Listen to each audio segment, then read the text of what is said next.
Getting dark in here. I'm gonna go get some more water.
Whoa, that hurt it.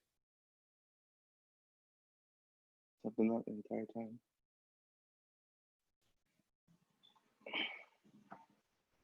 Hey, Don. You're muted. Hey. My hair is deciding to grow a bunch of different directions.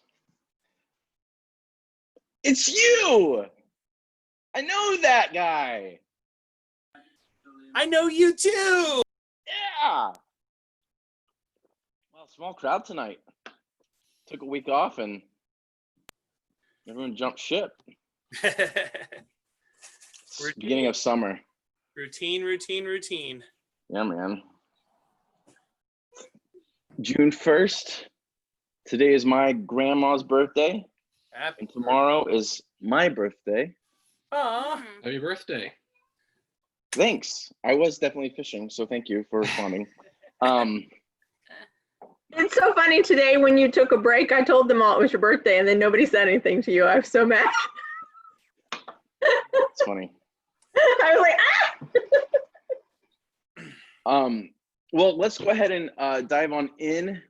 And we'll open up with prayer and check-ins, do well and weird, and then we're gonna chat about Huddle tonight.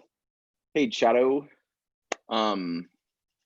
So Devin, you did a fist pump, so I assume that means that this is a good conversation topic. Yes.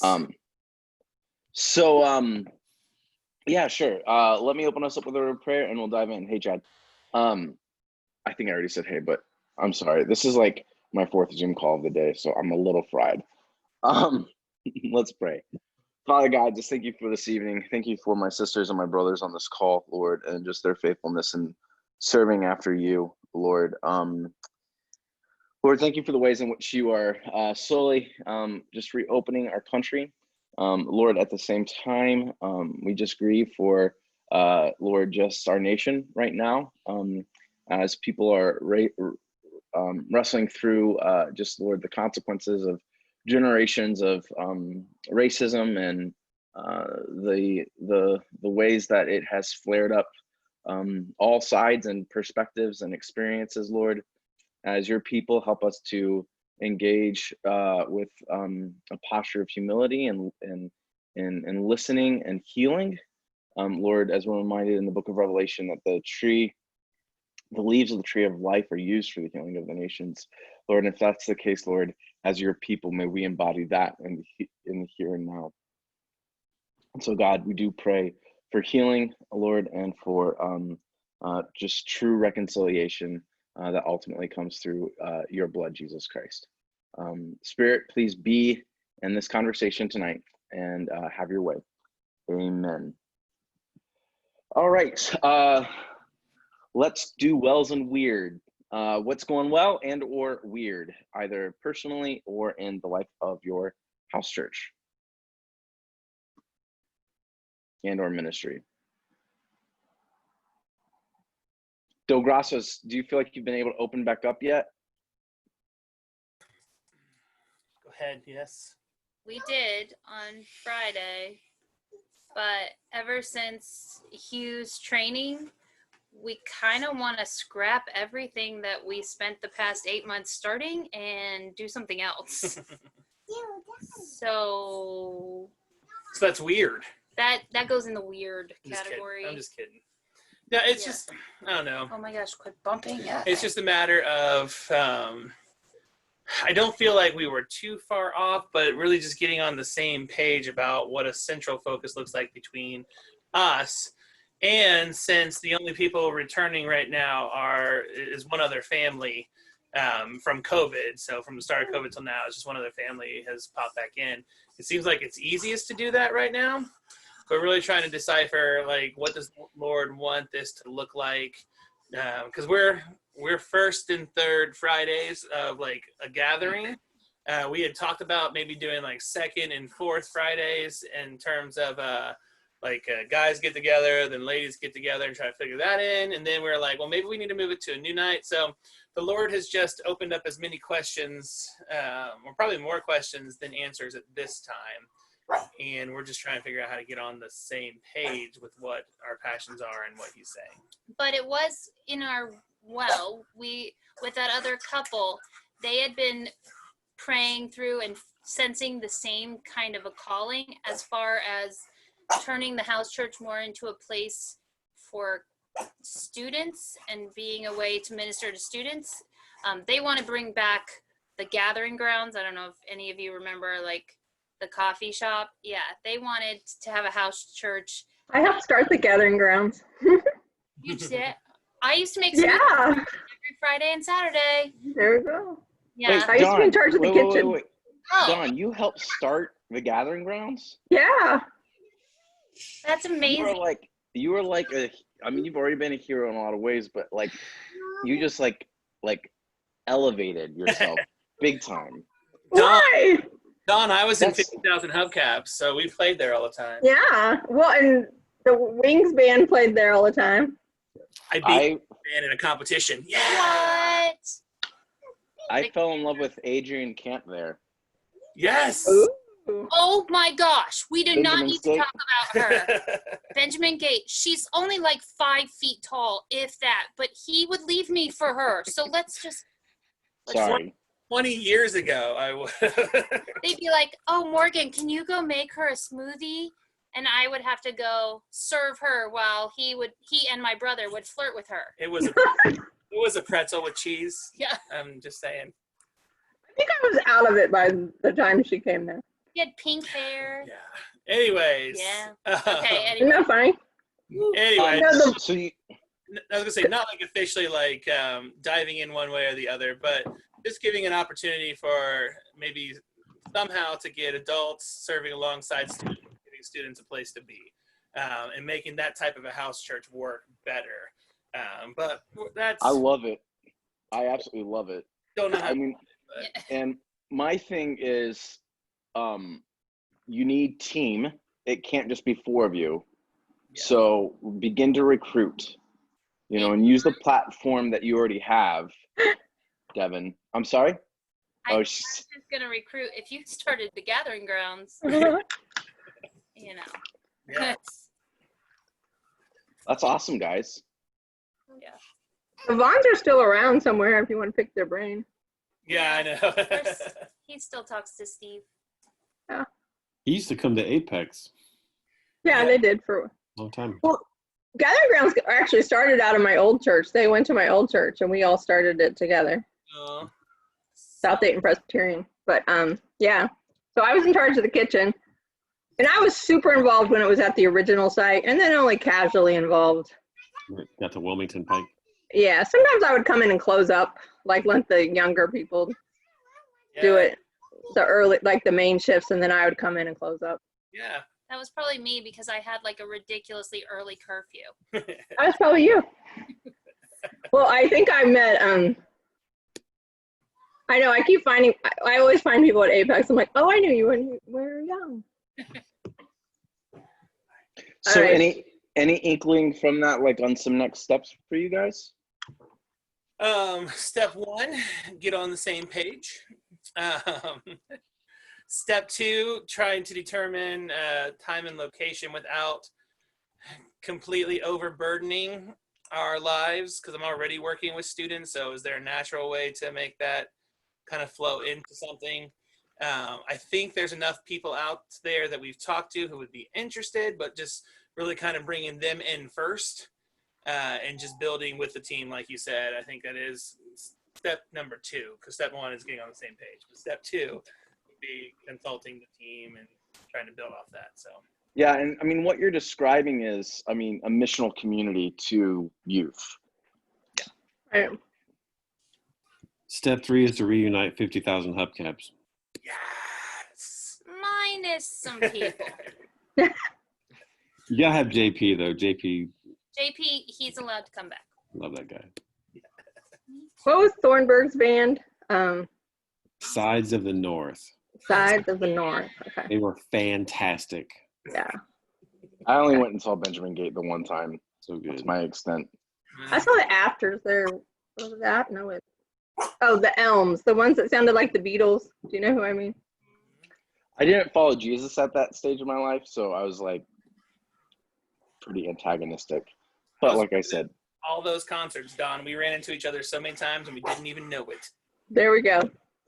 There we go. Cool. Others, what's going well? What's going weird? Okay, I told Chad my weird story yesterday. So I've been praying about my neighbor's hood and like trying to figure out how to start a local house church. So I'm also in my neighborhood association. So I'm always like, I don't know, I have this weird thing. I don't know if you know anything about nextdoor.com. You keep inviting people, and then if you invite one person, you get a free 100 invitations. You keep inviting. So I try to like stay involved in the chat because it's usually me that has invited everybody. So I met this guy who was talking about how to pray for the neighborhood, and he invited me to this prayer thing, and I totally blew him off. It was a Zoom call, and I totally blew him off because I was like, who's this weird guy who's inviting me to this strange Zoom call? So then last week I got this invitation in my mailbox I did reach back out to him, like, yeah, I ended up doing something else that night, let me know if you want to do something else. And so I ended up getting this invitation in my mailbox last week to a picnic, which I was really hesitant to go to because of COVID. And it turned out it was the same guy, and he lives like 5 doors down from me. So we're starting a Bible study on our street tomorrow night. Isn't that crazy? Very cool. Are you I have no idea where this guy stands spiritually. I'm just letting him run with this. I'm like, I don't know. I have cold feet. This weekend I was like to my friends, I'm like, what if it's a cult? So I don't know. Well, he just moved here on like March 10th. So he's been like, yeah, he doesn't even know his way around town yet. It's so funny. Are you familiar with the Discovery Bible Study process? I am, just from Jesse a little bit. So it's a really great evangelistic tool in which you just let scripture speak for itself, and then you just ask open-ended questions without an agenda.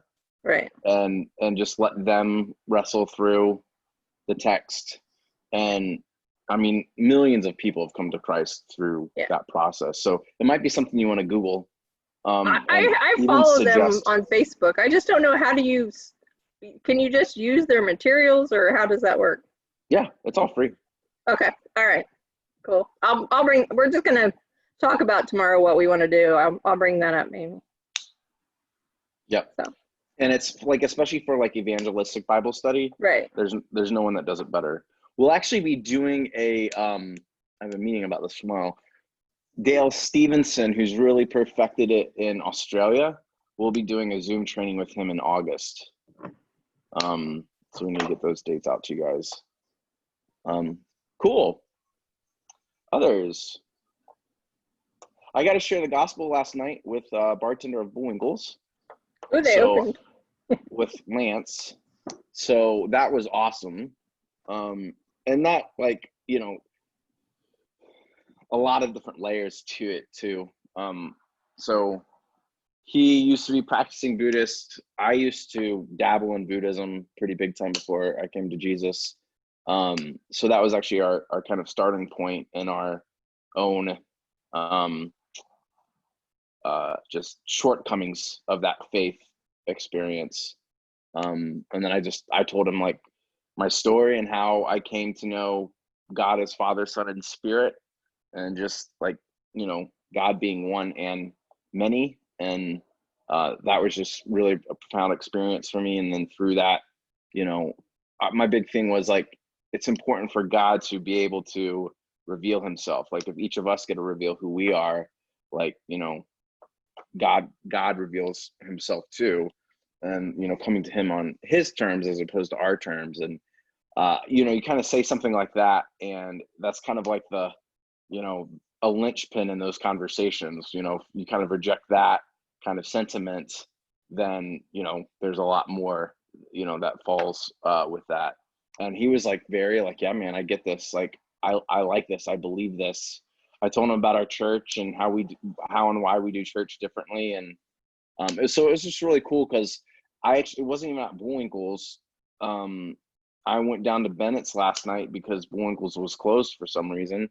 And I'm just sitting there by myself and eating dinner, and he comes in and, you know, invite him to sit down. So that was a really, really awesome experience. So, yeah, you just keep praying for that relationship. I mean, I don't know where he's at. I'm not too worried about it, but we'll see what the Lord does. Anything else, well or weird?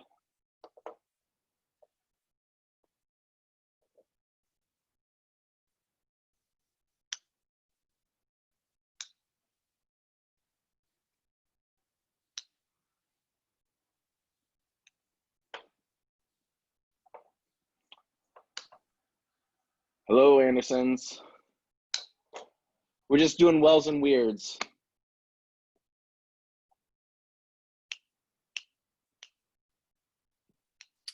I don't know if it's well or weird or both or neither, but I had a good conversation with my co-shepherd Troy about kind of what I gleaned from the Hugh Halter kind of week of training, and you know, had been really kind of thinking for years about was kind of how churches I've been in, and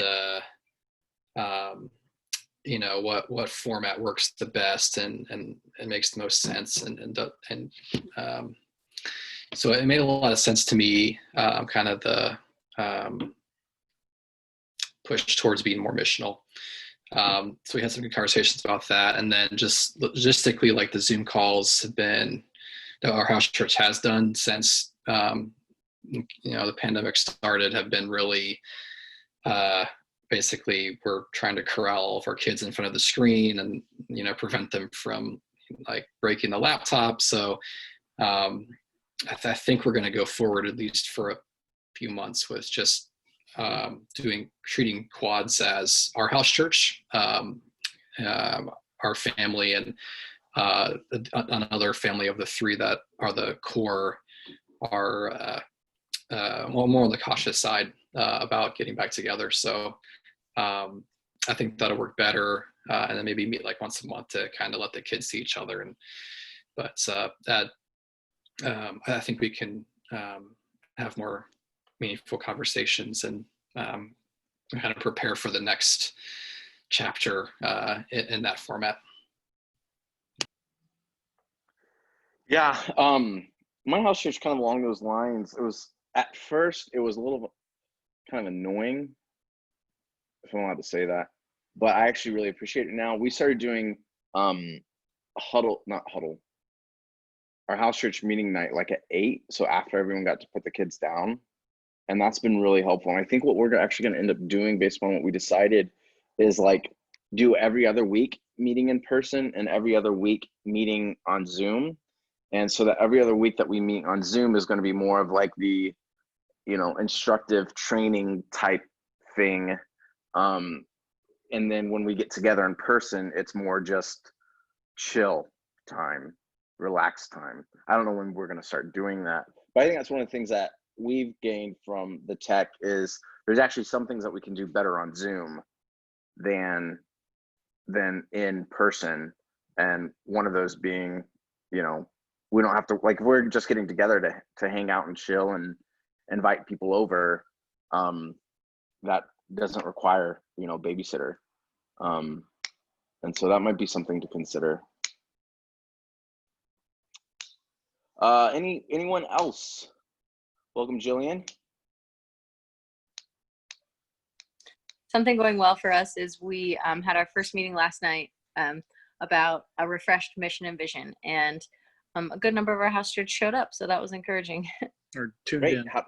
Yeah. How'd it go? It went well. It's sort of like one of those things where you have to, like, when you're moving, like, you unpack everything, and there's a lot of questions and a lot of ideas and a lot of reflections. So it's all out, and now we reorganize it and repack it and sort of, you know, narrow it all down to what we really want to focus on. So it was a great first step. Great. And as a reminder, for those of you, especially since it got mentioned earlier, the Hugh Halter training is available on the House Church Resources page. Videos are recorded, so if you want to share that with people, please do. My foot just went to sleep. Sorry.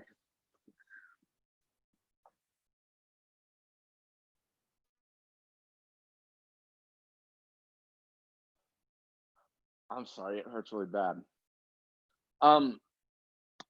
So Huddle, You should probably stand up.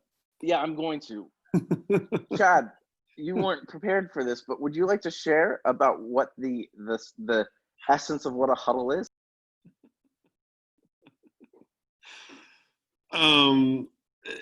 Guys, a huddle. It's boy, I have no idea what. I'm totally blindsided.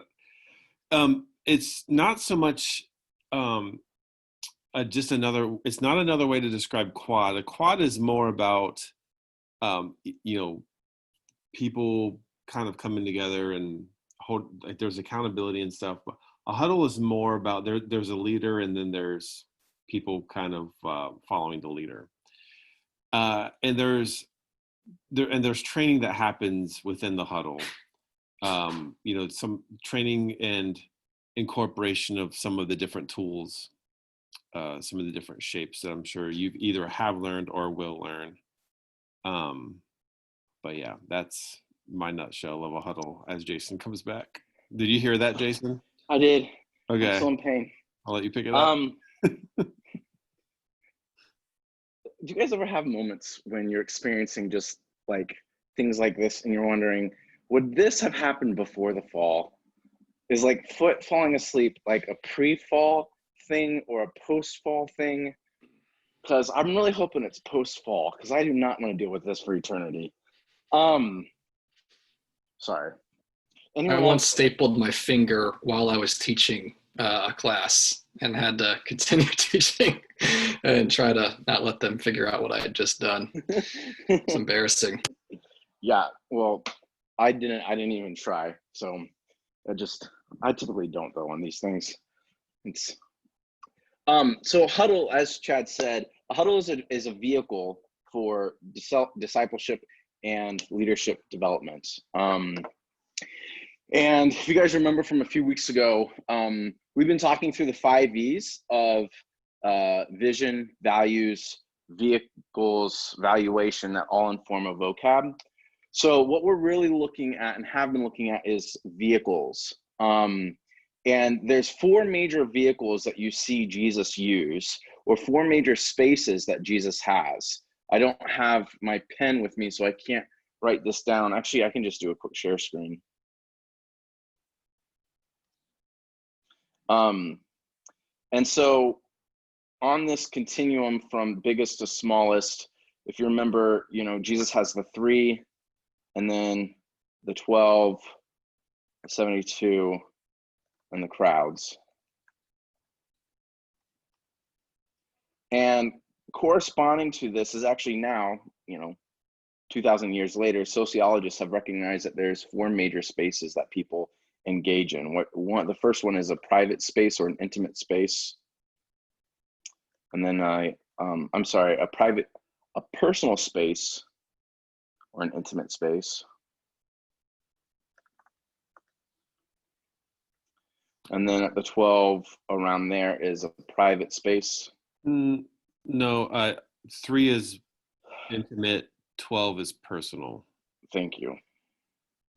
Private, personal, social, and public. And so a lot of house churches traditionally have been in this area of, in between these two. And I wouldn't say a house church needs to be 72, though that's what Jesus did, but an upper room could easily fit 72 to 100 people in it. Most houses today don't.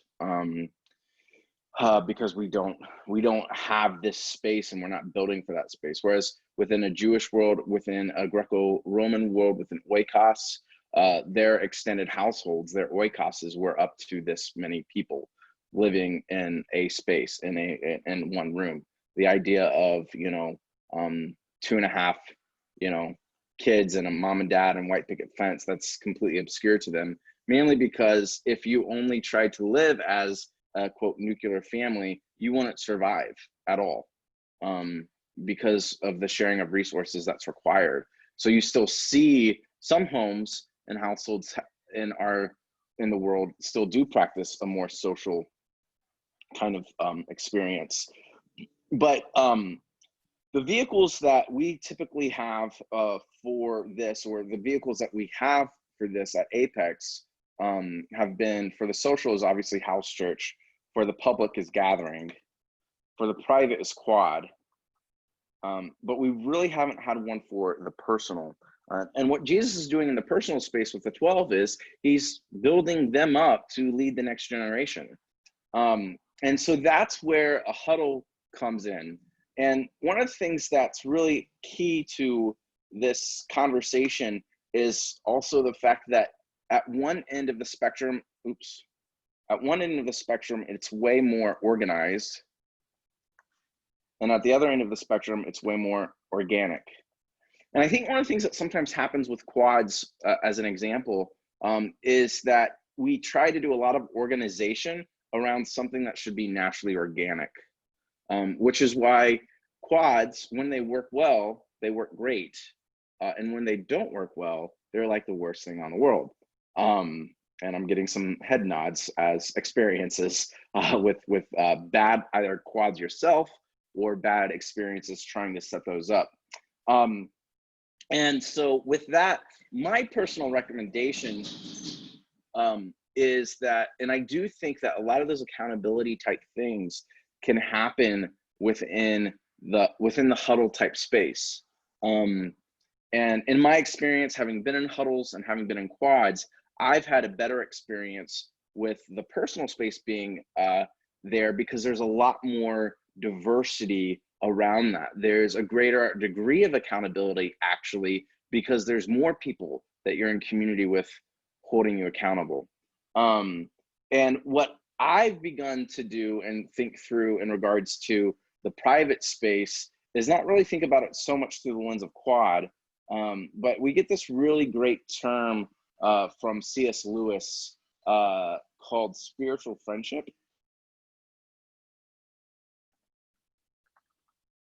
And he wrote a phenomenal book called The Four Loves. You've probably heard of this before. Storge, Eros, Agape, and Philia as those 4 Greek terms for loves. But what he basically explores in those is those various types of loves. And what really needs to make those spiritual friendships and or quads, whichever you choose to pursue, work is this essence of, brotherly, friendly, Christian love. And so that's beginning to then recognize what the differences of those could be. Is a huddle's way more organized than, say, just spiritual friendship. Like in our house church, we don't necessarily do quads, but one of the things that I'm trying to encourage them is, do you have spiritual friends? Do you have people that you are able to go to? And if not, then we will help create that spiritual friendship for you, and be that for you. But it's not going to be like this kind of like forced kind of thing for us. So a huddle, though, is a training tool. It's a training vehicle that is used for leadership development and training. It's done in a way that you are going through this with the hope and the expectation that you will eventually lead a huddle. It's not that you will, when you start leading a huddle, it's not that you will stop. It's just the nature of your huddle will begin to change. And so currently we've got, the history of huddles at Apex. We started one with a very small group of people probably 2 or 3 years ago. No, goes back further than that, probably 4 or 5 years ago. And that's continued on, and through the highs and lows of the last few years of Apex trying to determine, hey, are we going to be a missional church or a traditional church? And so that has maintained, now we've got, probably a dozen huddles in varying capacities and expressions. And people who are currently in the huddles that I'm leading, I'm training them up to become huddle leaders in the next 5 to 6 months. Because our goal is to by this fall say to the people at the gatherings, if you want to be huddled, we will huddle you. And doing huddles maybe even that Sunday, Monday right after the sermon, so that they can just begin to wrestle through those 2 basic questions. What is God saying to me? And what am I going to do about it?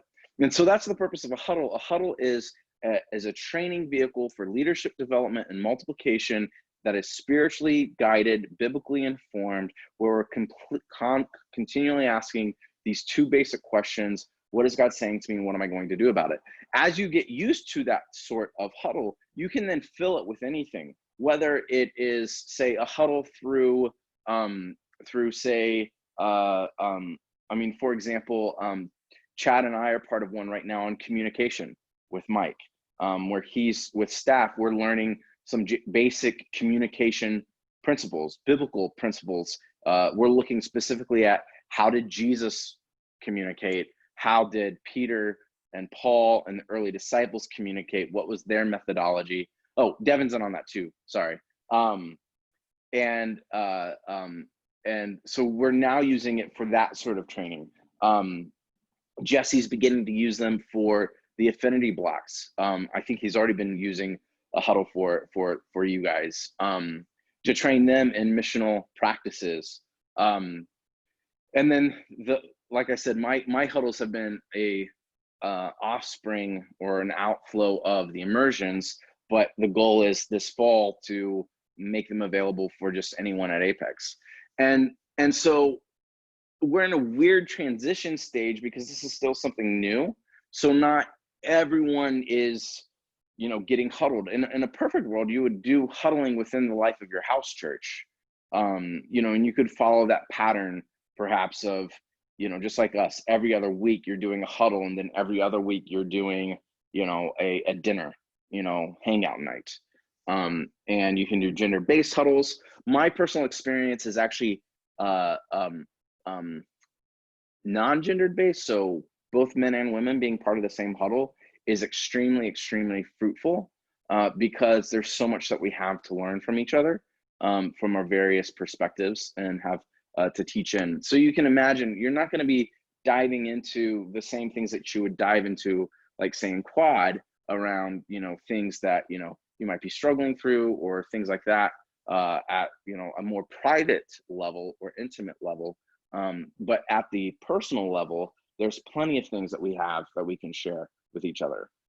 So that is the nature of a huddle.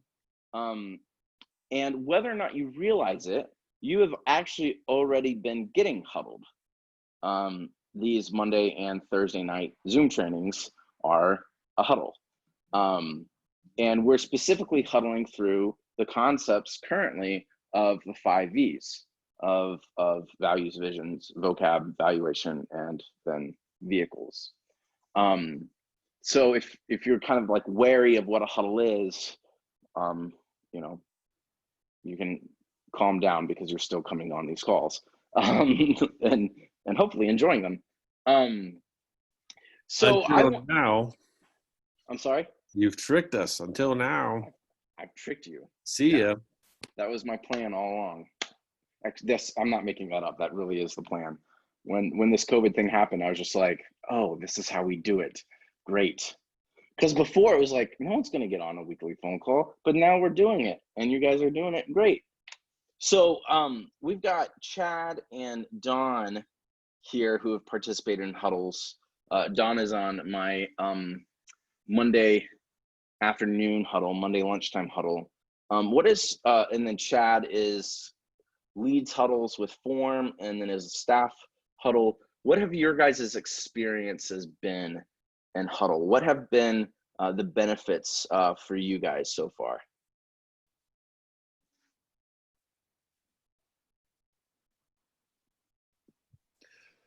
Yeah, just to get one, I mean, the training is really, the training is key, of course, but it's interactive training because, I mean, whenever you're huddled, I mean, there is a bit of a period of where it seems just the one person is talking, but then they're always asking for the feedback, and there's like the follow-up to make sure that you actually got it. So it's not just kind of left theoretical. Like we'll stop everything and slow down just to make sure everyone's on the same page. But I think just at the level that you process it, and just learning how everybody processes things differently. What is God saying to you? It's just gonna feel different.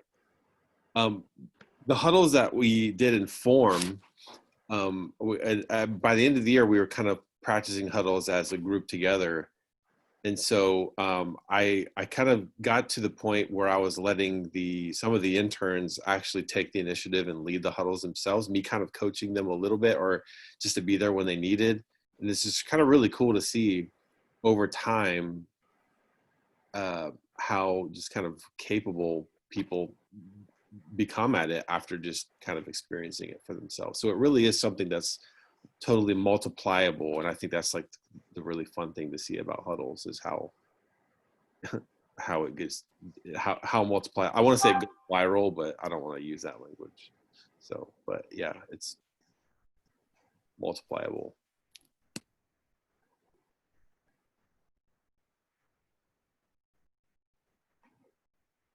Is that what you're looking for?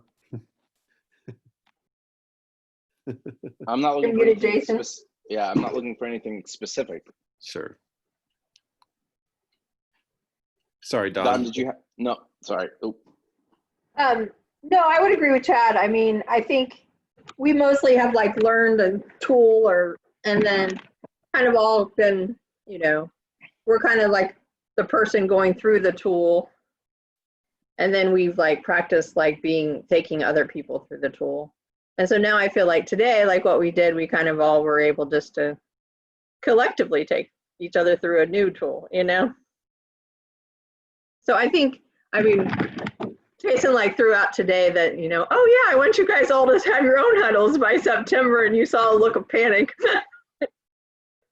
So, but then after we did it, he's like, you really just have to learn how to guide the discussion, So it's been good. And I mean, like the people in my huddle, I don't really know at all. So I feel like I know them, even though like only a few random times, like the Airsmans, every time they see me at church, everyone's like, oh, look, you do exist, that kind of thing. But it's been good to just get to see that different people in different situations in the church are all kind of going through the same thing. Yeah, sorry, Don. Chad. I'm done. But also the thing about huddle is it's not like coming up with small group questions every week. It's not like coming up with a new batch of questions. The patterns become so predictable to where like it's kind of like the people are going to start to pick up on like what it's like and what questions you're asking, to where they kind of come prepared in a sense. So you don't have to drag it out of them so much. Vincent, I'm so sorry. What's going on behind What is you? going on? We're getting a new security system. So Gotcha. we were trying to move around to a place that we wouldn't disturb them and we wouldn't disturb you guys. But then you saw a random stranger in our back. I mean, it was like, all I can see is this guy They're dressed in protecting black. us. Yeah. They're our I'm bodyguards. I just watched Signs last night, so I'm a little on edge about like invaders and stuff. So I was just like, what's going on? They're protesting in our house. We have protests. Yeah, no, Chad, I think you're right. Like, it's, when you think about like what Bible study is, a Bible study or a small group is really about the development of just one of the aspects between up, in, and out. Whereas a huddle is a development of all three of those. And so it's really a really awesome interplay between you as a disciple with your brothers and sisters on the call, the Lord as he's there. Like, we always begin every huddle with like, Spirit come, like, have your way. And then as we're thinking through the world outside, because it's always for the purposes of being sent, and scriptures coming into play. And so it's a really full dynamic range of experiences, especially like, and we do use tools. So like up, in, and out. So triangle, the Kairos circle, 2 basic questions. What is God saying to me? What am I going to do about it? And then the square is the one that, like, so right now, L1, D1, 4 sides of a square. L1, D1 is I do, you watch. L2, D2, as you're going down the second side of the square, is I do, you help. L3, D3. I should probably just show this with you guys so that way it's not. Hold on one second.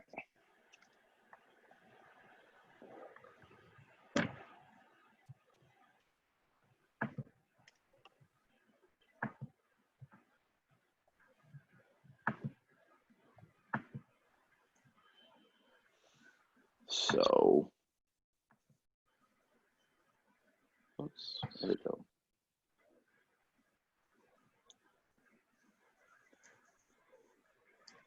So this is one of the tools that we use for building a leadership culture. And I'll shoot this into the chat as well. So I'll shoot that after we go through it. But this is one of the tools that we use for just people's growth and development. At D1, L1, this is where they don't know what they don't know. And people who begin doing something that they don't know, they're usually a high degree of confidence and low competence. So high confidence, low competence.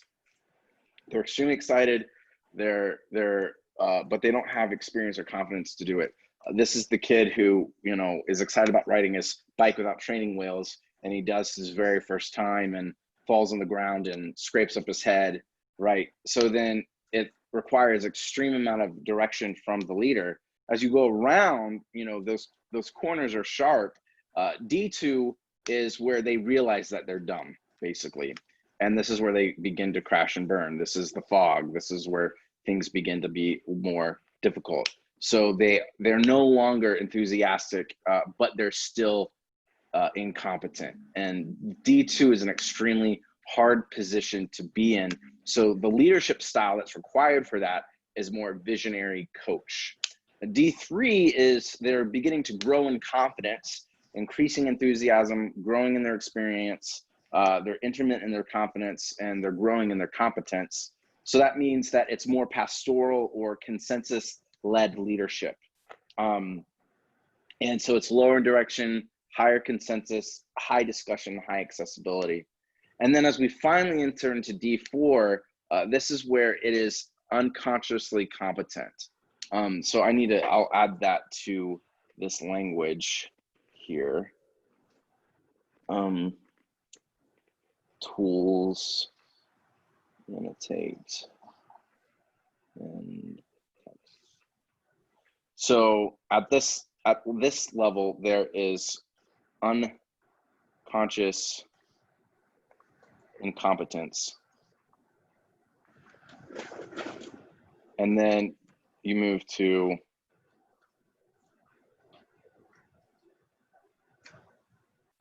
conscious incompetence. I don't know why he keeps doing that.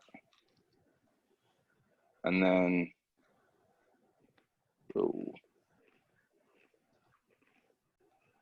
conscious competence. And finally,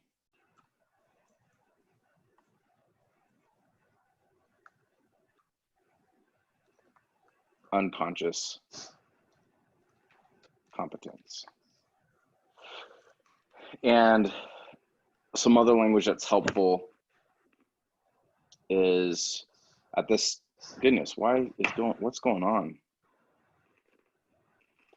This is, okay. I do, you watch. I do, you help.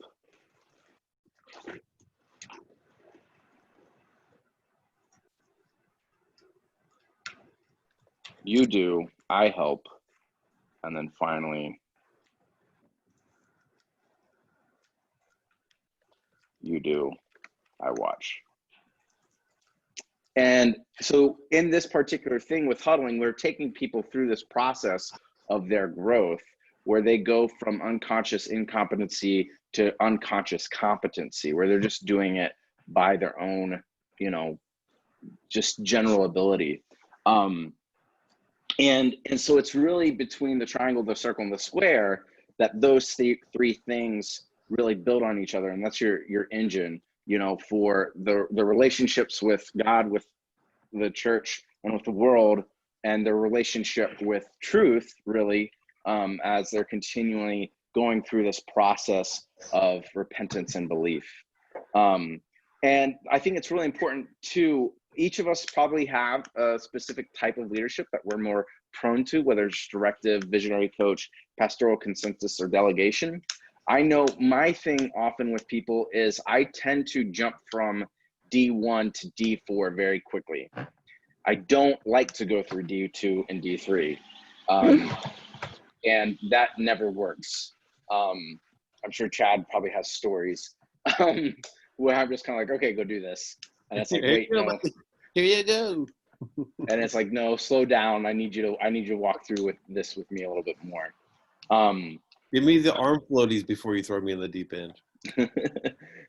So this is just a really good process. And, you know, this can be applied to any area of your life, whether you're learning how to ride a bike, learning how to drive, learning how to, you know, teach a sermon. This can be applied. It's extremely applicable for everything. It's actually funny. My brother the other day, he's been in a huddle for a few years, and he's like, dude, I just came across Mike's Square in, you know, Sparkbox training. And I was like, yeah, I know, it's everywhere now. So yeah, that's one of the tools, and we want to take you through that process of your development. And that's what Huddle is about. Huddle is about taking you through the square in every area of life.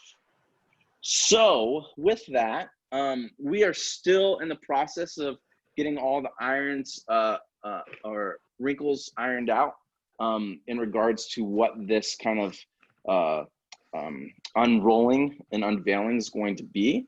But at the same time, you guys have autonomy as house churches to go through this at your pace. I will just speak on, from my perspective, and that it's been an extremely, extremely helpful thing, and honestly life-changing thing. I am who I am today through the last 5 years, and I've gone through so much crap in the last 5 years, health-wise, you know, emotional health, you know, mental health, and, you know, weird stuff that the fall has caused. Trauma. Thank you. That's a really good word. And I would have not been able to process through that if it weren't for my huddles that I've been in and the relationships that have been formed. And Don's right. You do end up making family. I do wish that we could get together more. You know, I found that it works best when you can do like the Zoom thing and then get together. But yeah, any questions about the vehicle of a huddle? Is a huddle virtual or in person? I mean, obviously, I'm sure it could be done either way, but traditionally, has it been done virtually or in person? Yes. So it's can be done in person. It can be done virtually, or it can even be done asynchronistically, meaning it doesn't have to be done at the same time. The problem with getting to async is you can't do async until you've done sync. So you first have to, like, and that's actually one of the things that we learned from the immersion was doing huddles asynchronistically when no one's ever even done a huddle. Not necessarily the best choice, which is very apparent in our feedback from you guys, which was great. So yeah, start off with synchronistic. I think the personal component is really, really valuable. But it is kind of funny in the last 10 weeks, I think I saw Karen Chamberlain for the first time in like the 10 or 12 weeks at Sunday.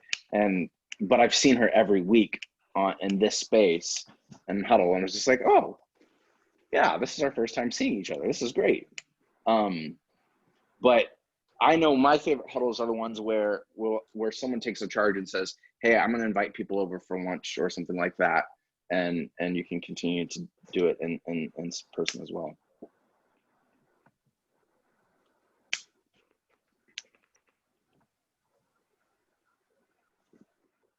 Can you tell I just tried to fix my hair? It's really bad. I don't know what's going on this side. It's okay. It blends in with your wall. That's exactly why I'm sitting here and not in my other space. I have so much junk in it trying to get it to lay flat, and it's not doing that today. Any other questions about huddle?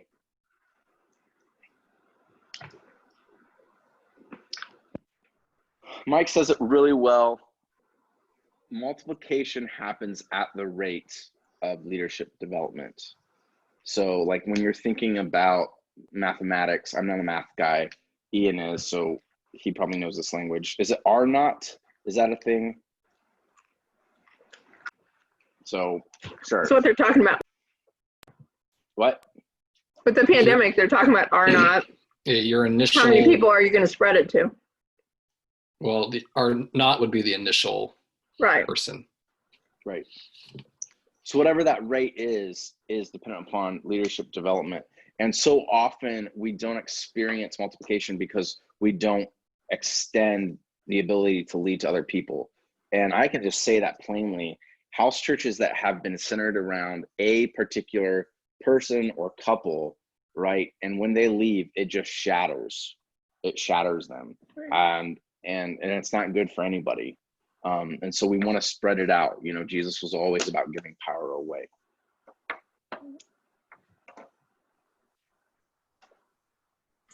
Sorry. I don't know if we are doing, I feel like some of the things we are doing are huddle-ish, but we just haven't called them that. I don't know. Like when you're talking about,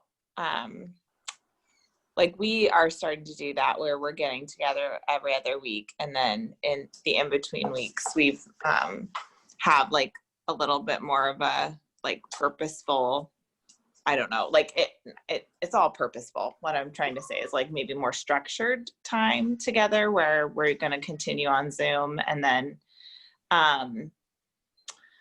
then we actually have like are starting this Marco Polo thing where we're going to start asking each other to give like an update on how our ups and ins and outs are doing. So it's somewhat similar to, I'd say, what we've done in quad before, but it's more holistic, like talking about all of the aspects of our faith instead of just I'm forever confusing up and in. But I think a lot of times in quad, we've only focused on what our relationship with God is how that's going, and not how that is expressed in our community and in our world, I guess, if that makes sense. So we're kind of, I think, moving in some amoeba form in huddling. We're starting to have some huddle-ish behaviors. Yeah, no, that's great. And you know, my encouragement for you would to, you know, bring about something, because like that's the other thing about huddles is that they're scalable, meaning that they're able to multiply out into something else. And so that's one of the things that we want to look for too, is not just something that helps multiply leaders and persons, but it itself can be multiplied too. So, and you saw this with the 12, the 12, they all went out and they multiplied themselves. And then each of those guys, from church history, we know that they all had various communities that then multiplied themselves out. And so it's always been like this kind of smaller group has always been a common unit, and it's continually being rediscovered. So like the Sunday school movement that came from England was originally a huddle experience for folk. And then that Wesley created. And then, it eventually, as is the tendency, these things end up becoming about, just me and God, as opposed to me and God and others and the lost. And that's another thing that's really, really key about it. So no, that's really good, Jillian.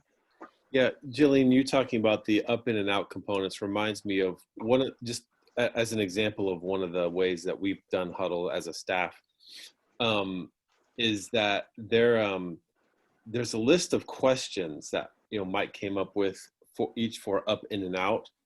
One of them is more about character. The other one is more about from a skills lens. But say like there'll be like 10 questions under each column. So 10 up questions. Say like, hey, is my prayer life as dynamic as it could be? Is my time in the Word as fruitful as it could be? So those are like up kind of questions. In kind of questions are, am I experiencing intimacy in my personal relationships? Is my family healthy? This and that. And an out question is, am I praying for non-believers regularly? How am I, am I interacting with others? And so we'll take a moment to see which one of those questions catches our attention. So that's an example of it. Which one of those questions catches our attention after a while, and we share. And it's interesting, and a lot of the huddles, a lot of the times it'll be this like a majority of the people in the huddle will have either the same question, or it'll be at least in the same category of either up in and out. And that way the huddle leader knows kind of where to take the conversation. It's not that you'll be able to per se speak into each person, but you'll have kind of a broad theme. So these are some of the examples of those kind of questions. Yeah, I shared the character and the skills questions. And that's the other thing too. So like character is invitation, skills is challenge. And you alternate between those two, between purpose and play, between development and delivery. And so like today in our huddles that I've done, we did skills-based questions. I just had everyone, take a minute, identify one question from the entire page, share it, and then we went back around. Everyone share, give me 5 minutes why that particular question. Everyone kind of spoke into each person as well. And then we went back and said, okay, now what are you going to do about it? So we built it around what is God saying to me and what am I going to do about it? And it's really cool too, Chad kind of alluded to this, that with people so often being in the same column, it actually is kind of like a really good gauge to see how the Spirit's at work. So often we're like, oh my gosh, how is God really working in my community? And I don't know the answer to that question. Going and using this can be like, oh, okay, we really need to focus on the up right now. And that's okay, right? As opposed to forcing people into one of the three and saying, everyone, it's like, well, no, we really don't need to do the out right now because all of our questions have to do with up. But I guarantee you, your questions will eventually lead to out as well. And the way that they develop these questions is it's just classic questions that have been asked down through the centuries, and just reformulating them into a tiny sheet. It's, in my opinion, it's genius. And there's never been a conversation where we haven't used this tool and it not be, superb. So there's a crash course on the picture of Huddle. Next week, I'm interviewing Liz Lovell and Sally Breen. Liz is from Sheffield. one of the best women I have ever met. John, her husband, it was so funny.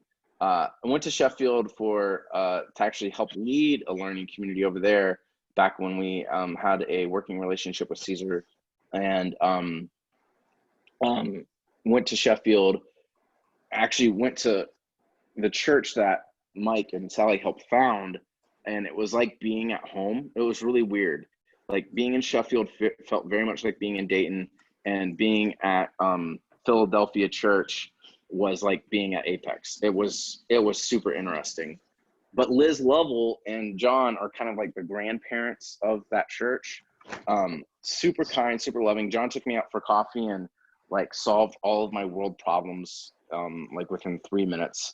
I'm just like, how can you look into my soul so deeply? And then I learned, like, it's these tools that they've been using for years.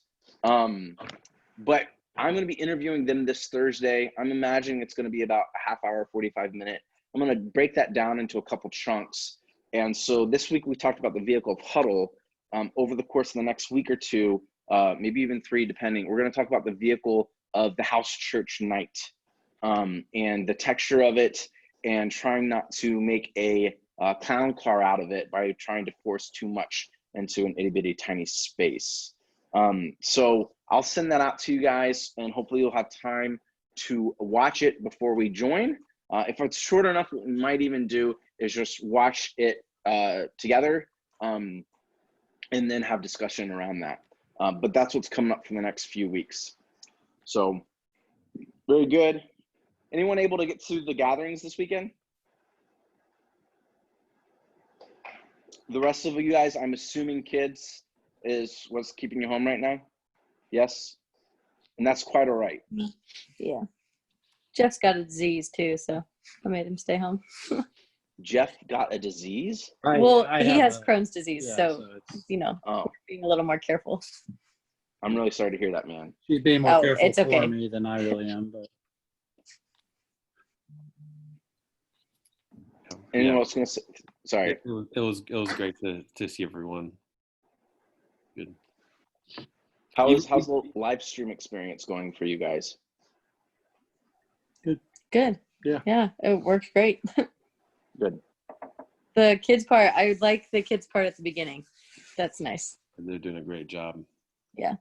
Yeah, I love having them integrated in the gathering experience. I mean, it just feels so much more family. That is making my heart soar. Like all the hearts for that. Oh, Lord. Even with I feel, and this, even with every other row, like we're skipping every other row, but it still felt like a full room, like not crowded, but nicely filled out. It was good. Yeah, it reminded me of Saturday night services back in the day. It's about that same number, around 250. But yeah, no, I thought it was good. Cool. Any sorry, Ian, please. Yeah, the live stream works well.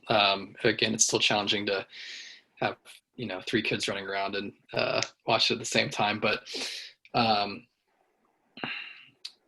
as someone again who is more cautious, I think, than a lot of other people, putting all the kids together in that group made me a little bit cringe. Although it was very cute. Like, if we're going to socially distance, but then all your kids are going to be right next to each other and then go back to their families. Like I was a little bit worried about that. And also noticed that most people that I could see in the video were not wearing masks. Mm-hmm. So again, people that would be are self-selecting to not come. So that makes sense. But again, as someone who is more cautious, that kind of solidified, like, we're not going to come back probably until the fall, and it might not even be then that we physically come back, which it's just a bummer, because I really would like to see all of you in person, but I think it's going to be a while. Well, both this week and last week, most people, like probably 90% yesterday, wore masks except for when they were sitting in their seat. Yeah, so, I would agree with that. When we were there were a few people that didn't wear masks, but unless you were sitting in your seat where you were already, I was probably Other than my friend who I'm always with around all the time, I was probably 10 feet away from the closest person. That's you fine, know? but again, like there were like 30 kids up front. And Right, yeah, I that saw kind like of- one, I think I saw like one mask. Right. And then, so again, if anybody of those kids has it, they're going to pass it to their family. And that's not a risk we're going to take right now.